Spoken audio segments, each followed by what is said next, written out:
João Massano, bastonário da Ordem dos Advogados, é convidado do Jornal 2. Muito boa noite, obrigada pela disponibilidade. A expressão do Presidente não parece afastar todas as dúvidas legais. Diz Marcelo Rebelo de Sousa que a nova lei corresponde minimamente ao essencial das dúvidas constitucionais. Qual é a sua leitura? Eu creio que o Sr. Presidente quererá expressar a sua preocupação relativamente, essencialmente, à questão da família e do reagrupamento familiar.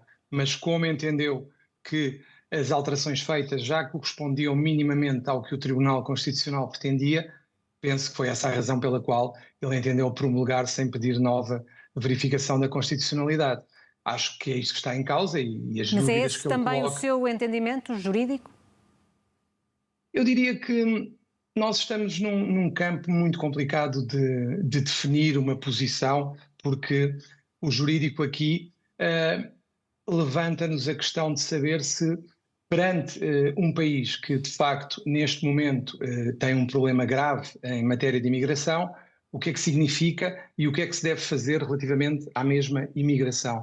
Mas, no entanto, as alterações foram feitas e eu diria que, do que se mantém neste momento, o que me causa maior apreensão enquanto bastonário da Ordem dos Advogados tem a ver com a questão do recurso ao tribunal e da necessidade de ponderação nesse recurso. Já iremos a essa questão, Sr. Doutor, se me permite. Deixe-me só Claro. perceber o seu raciocínio relativamente a uma das medidas que pode ser mais controversa de um plano jurídico, que tem a ver com a discriminação positiva dos imigrantes altamente qualificados e dos portadores de visto gold.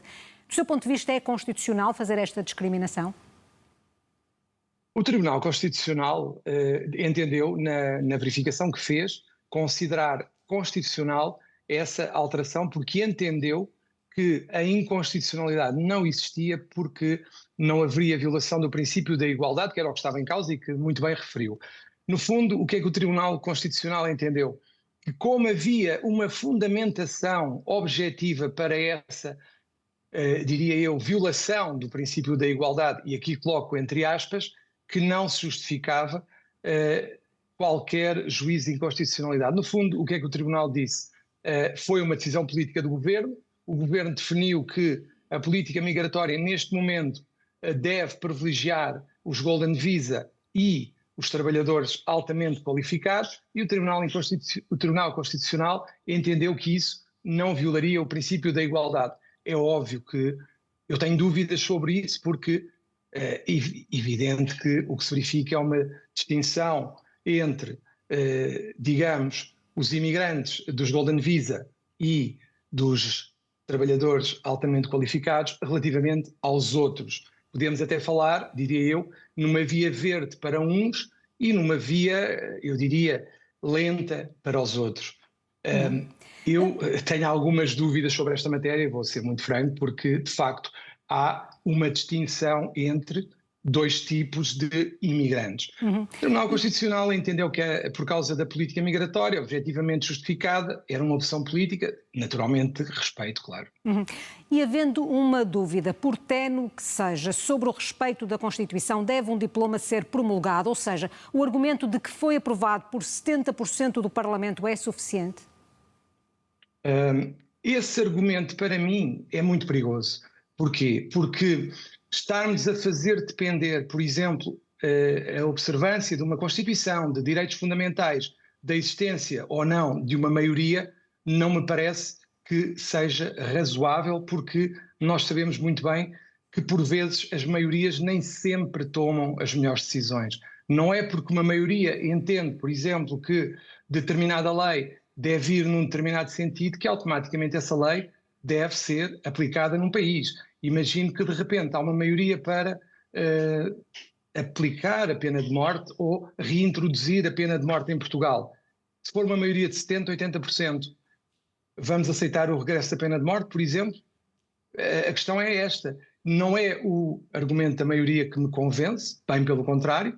É claro que essa maioria poderia sempre ultrapassar, mas não nos podemos esquecer que, não obstante esta decisão do Sr. Presidente da República, nada impede que, no futuro, a questão da constitucionalidade não volte a ser levantada nos tribunais comuns. Portanto, Em teoria, os imigrantes podem recorrer à AIMA, mas o juiz pode dizer que a AIMA não tem recursos suficientes para dirimir a questão.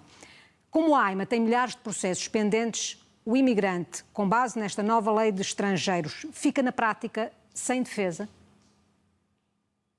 Tudo vai depender da forma como os tribunais administrativos vierem interpretar esta norma. No fundo, temos que ser honestos. Mais de 130 mil processos são ingeríveis por qualquer tribunal. E o que nós verificamos neste momento é que já estamos com grandes dificuldades na tramitação do processo. O que é que me preocupa essencialmente é que o recurso a tribunal não pode ser limitado. Os tribunais é que têm que ter uma resposta mais rápida e o Estado tem que lhes dar esses meios. E objetivamente esta lei limita esse recurso ao tribunal?